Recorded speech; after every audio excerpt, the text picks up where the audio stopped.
సర్వేభ్యः నమస్కారः. జై వీర బ్రహ్మజై గోవిందమామజై. నీ పుట్టుక నీకు అర్హత కాదు, సాధనతో మాత్రమే బ్రహ్మజ్ఞానాన్ని పొందవచ్చని చెప్పినటువంటి జగద్గురు శ్రీమద్ విరాట్ బోధులూరి వీర బ్రహ్మేంద్ర స్వాములు వారు పాదపద్మములకు ప్రణమిల్లుతూ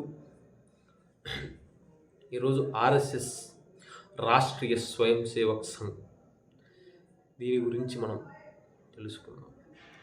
ఆర్ఎస్ఎస్ వయసు ఎంత అంటే చాలామంది 100 సంవత్సరాలు అని అనుకుంటున్నారు. అంతే కదా, ఎవరైనా మిమ్మల్ని మీ వయసు ఎంత అంటే మీ పుట్టినరోజు అని చెప్తారు, కానీ పుట్టుకకు అంకురార్పణ 9 నెలల క్రితమే జరిగింది, అది ఖచ్చితంగా తెలియదు. కావున మనం భూమి మీదకి వచ్చిన రోజు అని చెప్తూ ఉంటాం.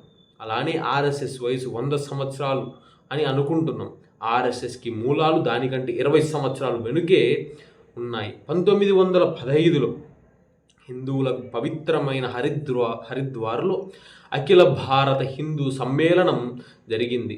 అది భారతదేశ స్థాయిలో మొట్టమొదటి జరిగిన హిందూ మత సమ్మేళనం. అది క్షణకాలంలో జరగలేదు.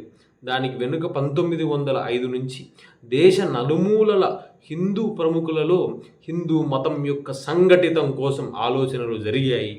అనేక చోట్ల హిందూ సంఘటితం గురించి బైఠక్లు కూడా జరిగాయి, శిబిరాలు జరిగాయి.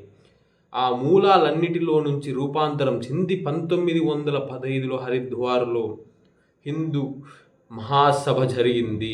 అవన్నీ కూడా ఆర్ఎస్ఎస్ యొక్క మూలాలే అనేది నా భావన. అక్కడ ఆర్ఎస్ఎస్కి బీజాలు అక్కడే పడ్డాయి.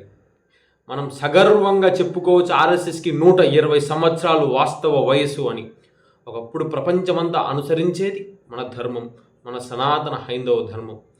ఈనాడు ఆర్ఎస్ఎస్ మీద కొందరు ఉద్దేశపూర్వకంగా కొన్ని మతాలు వ్యతిరేక ముద్ర వేస్తున్నాయి. ఆర్ఎస్ఎస్ ఎప్పుడూ కూడా అలాంటి ఆలోచన చెయ్యలేదు. మనందరికీ మూలం హైందవ ధర్మం. కావున తల్లి లాంటి హైందవ ధర్మంలో మనుషులంతా వస్తుదైక కుటుంబంగా ఉండాలని మా ఆర్ఎస్ఎస్ భావనతో మీరందరూ రండి, మనమందరం హిందువులుగా జీవిద్దామనేది మాత్రమే ఆర్ఎస్ఎస్ చెప్తుందనేది నా భావన. అంతేకాని ఇంకో మతంలో ఉన్న వారిని నిర్మూలించాలని కానీ వారిని ఇబ్బందులు పెట్టాలని కానీ ఆర్ఎస్ఎస్ కలలో కూడా భావించదు. వారిని సంస్కరించాలని, మనలో కలుపుకోవాలని, మనతో సమానంగా చేసుకోవాలని ఆర్ఎస్ఎస్ మనస వాచ కర్మన భావిస్తుందనేది నా భావన. అలాంటి ఒక మహోన్నతమైన ఆశయ సాధన కోసం నుంచి పుట్టినదే సామాజిక సమరసత ఫౌండేషన్. ఈ వేదిక ద్వారా టీటీడీ సహకారంతో 1000 మంది వరకు ఎస్సీ ఎస్టీ పురోహితులను తయారు చేశారు. వీరబ్రహ్మేంద్ర స్వామి 17వ శతాబ్దంలో అంకురార్పణ చేసిన హిందూ సంఘటితంకి ఎస్ఎస్ఎఫ్ కృషి చేయడం స్వామివారి భక్తులుగా మనం అందరం అభినందించవలసిన విషయం. ఒక్కసారి ఈ వీడియో చూసే వారందరూ జై సమరసత అని పలకండి. స్వస్తి.